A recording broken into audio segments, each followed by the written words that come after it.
Bismillahir Rahmanir Rahim. Welcome to this session in the series History, Science, and Faith in Islam. In the last session, we covered the aftermath of the civil wars. Today, our focus is on the historical events leading up to the tragedy of Karbala. Karbala was the last breath of the age of faith. Very few historical events have shaped the language, culture, music, politics, and sociology of Muslim peoples as has Karbala. Languages such as Swahili and Urdu that were born 1,000 years after the event relate to it as if it happened yesterday. A laborer in Kuala Lumpur reacts to it with the same immediacy as a khawal in Lahore or a professor in Chicago. Karbala is a noun, an adjective, and a verb all at once. Indeed, Karbala marks a benchmark in Islamic history and a central hinge around which the internal dialectic among Muslims revolves. Until the assassination of Ali ibn Abu Talib radiallahu anhu, the issue of succession to the Prophet had been decided through mutual consultation. Abu Bakr, Uthman, Umar, and Ali, the Khulafai Rashidun, as most Muslims generally refer to them, drew their legitimacy from the consent of the people. The process was inherently democratic. Abu Bakr Siddiq radiallahu anhu specifically forbade the nomination of his own son as the Khalifa after him, thereby avoiding dynastic rule. Umar ibn al-Khattab radiallahu anhu, in his last will, nominated a council of 6 of the most respected companions to choose his successor. The companions were cognizant of the pitfalls of dynastic succession and the excellence of rule by consultation and consent. Theirs was the age of faith. The mission of the first 4 Khalifas was the creation of a just society, enjoining what is noble, forbidding what is evil, and believing in God. In this struggle, they took extraordinary pains to ensure that their immediate families did not profit from their privileged positions. Muawiyah bin Abu Sufyan changed this process.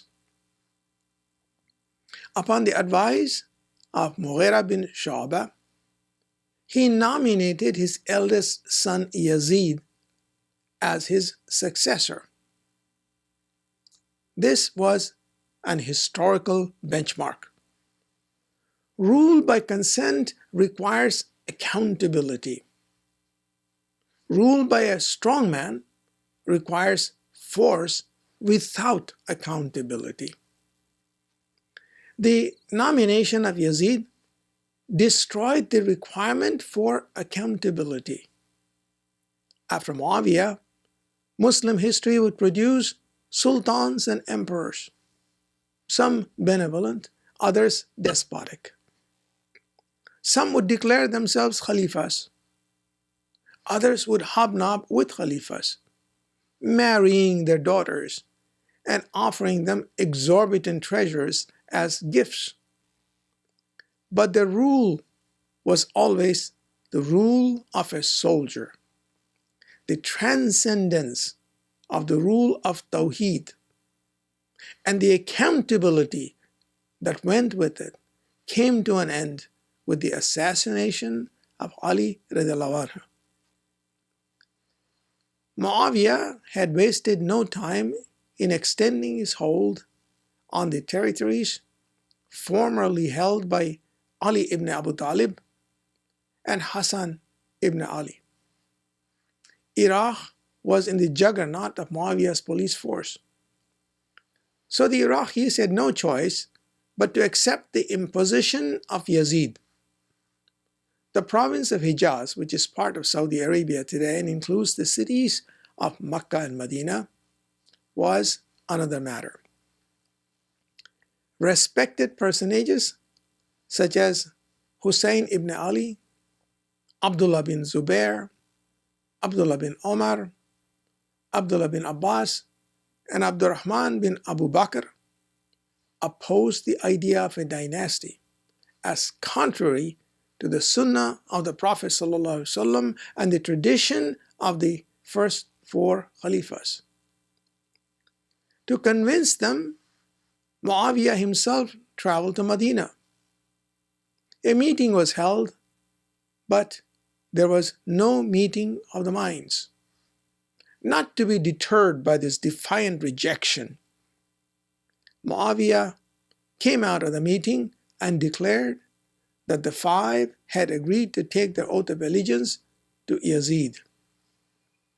According to Tabari and Ibn Asir, Muawiyah openly threatened to use force if his proposition was not agreed to. The Amma, which is the general population, gave in. Only later was it discovered that the rumor of allegiance of the pious five was a ruse. Muawiyah died soon thereafter in the year 680 CE at the age of 78, and Yazid ascended the Umayyad throne. One of his first acts was to order the governor of Medina, Walid bin Uthba, to force an oath of allegiance from Abdullah bin Zubair and Hussein ibn Ali. Sensing the immediate danger to his life, Abdullah bin Zubair left Medina for Mecca under cover of darkness and took refuge in the Kaaba, where he would presumably be safe from Yazid's troops. Hussein ibn Ali consulted his half-brother Muhammad bin Hanafiya and moved to Mecca as well.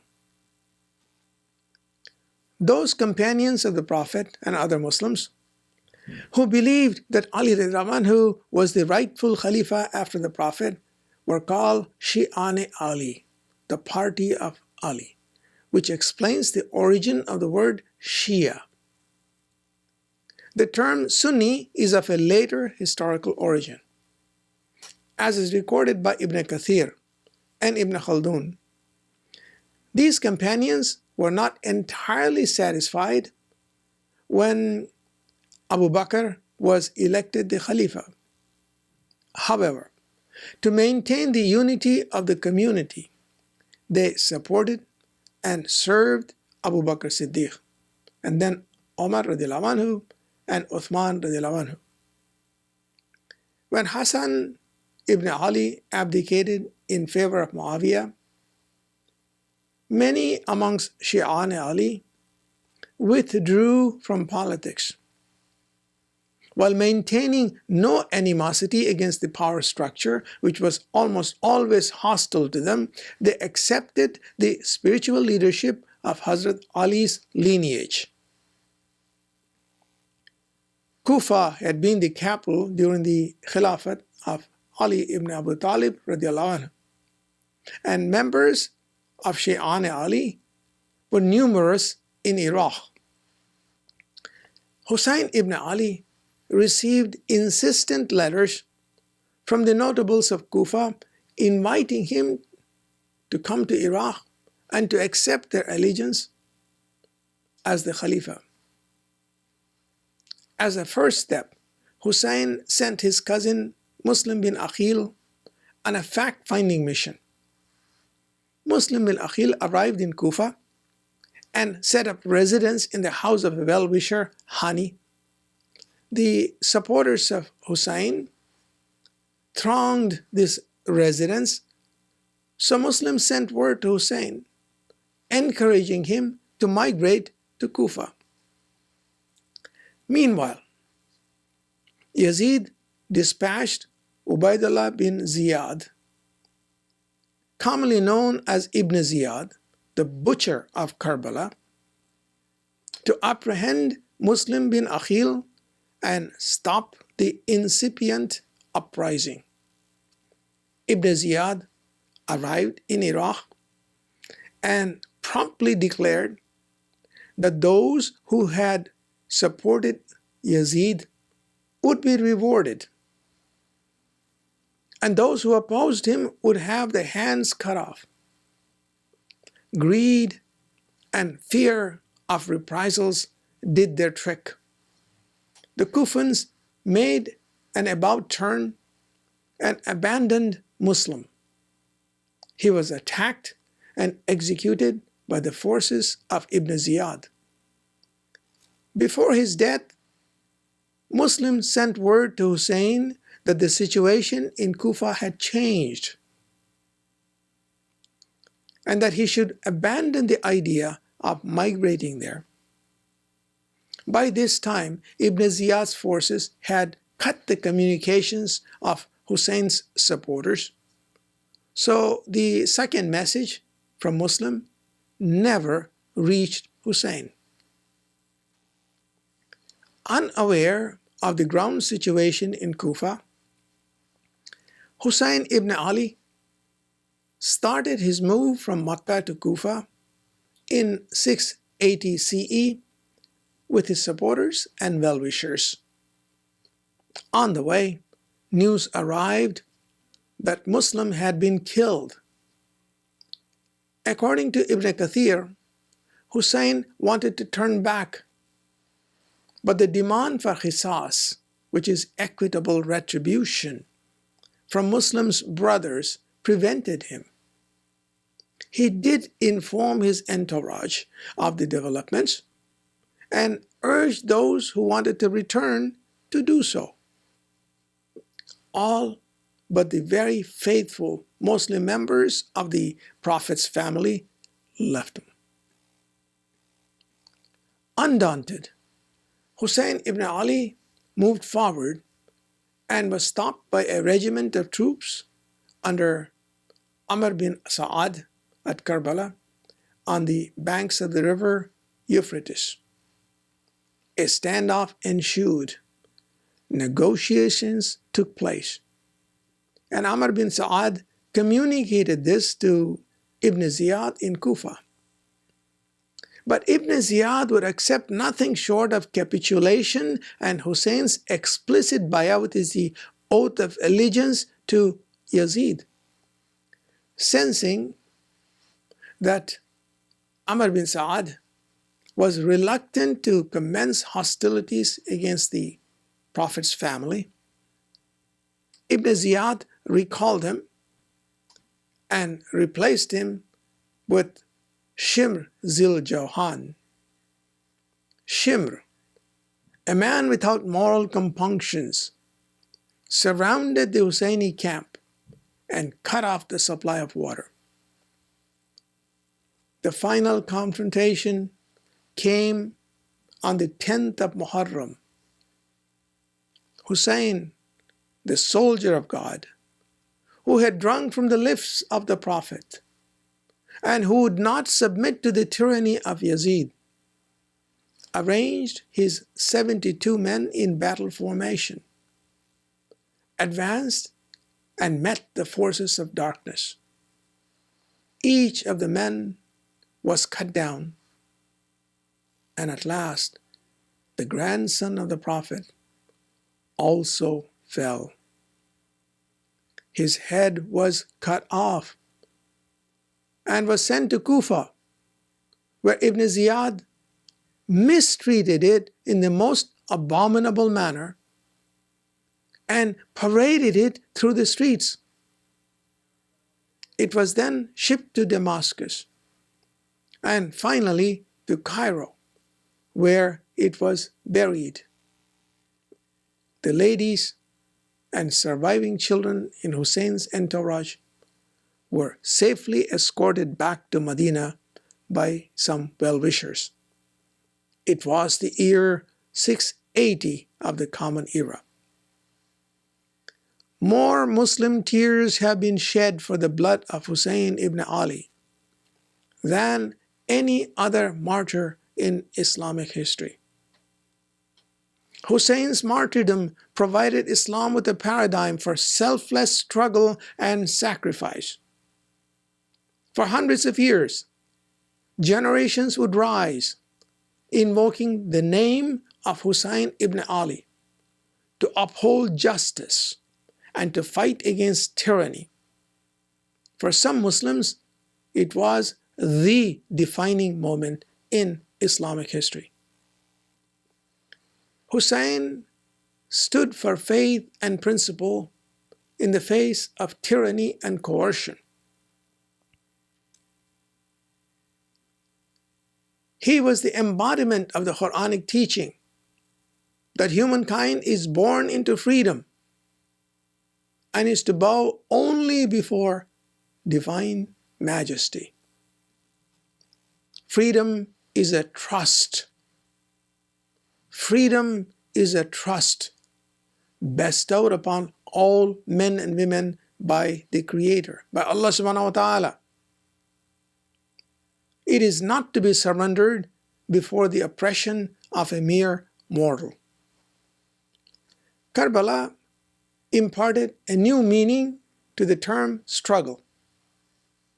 Humankind must strive with patience and constancy in the face of extreme adversity. Comfort and safety are not to be impediments in the higher struggle for the rewards of the hereafter. Hussein did not give up his struggle, even though he was abandoned by the multitudes that had offered him support. He did not surrender while facing insurmountable odds. History is a jealous and demanding consumer. Time and again, it demands the ultimate sacrifice from the faithful, so that faith may renew itself. Karbala was a renewal of faith. Islam received an eternal boost from the sacrifice of Hussein ibn Ali. Faith had triumphed, even while the sword had conquered. Before Karbala, Shi'an Ali was a religious movement. After Karbala, it became a religious and political movement. As we shall see in later sessions, the echoes of Karbala were heard again and again through Islamic history and imparted to it a directional momentum that persists in contemporary affairs. So great was the shock from Hussein's martyrdom that even Yazid sought to distance himself from the tragedy. Ibn Kathir reports that when he heard of the events of Karbala, Yazid wept bitterly and cursed the actions of Ibn Ziyad. But when we view the sum total of Yazid's actions and his personal character, these were nothing but crocodile tears of a tyrant. This closes our session on the tragedy of Karbala. In the next session, inshallah, we'll cover the remarkable times of Khalifa Umar bin Abdulaziz. Assalamu alaikum wa rahmatullahi wa barakatuh.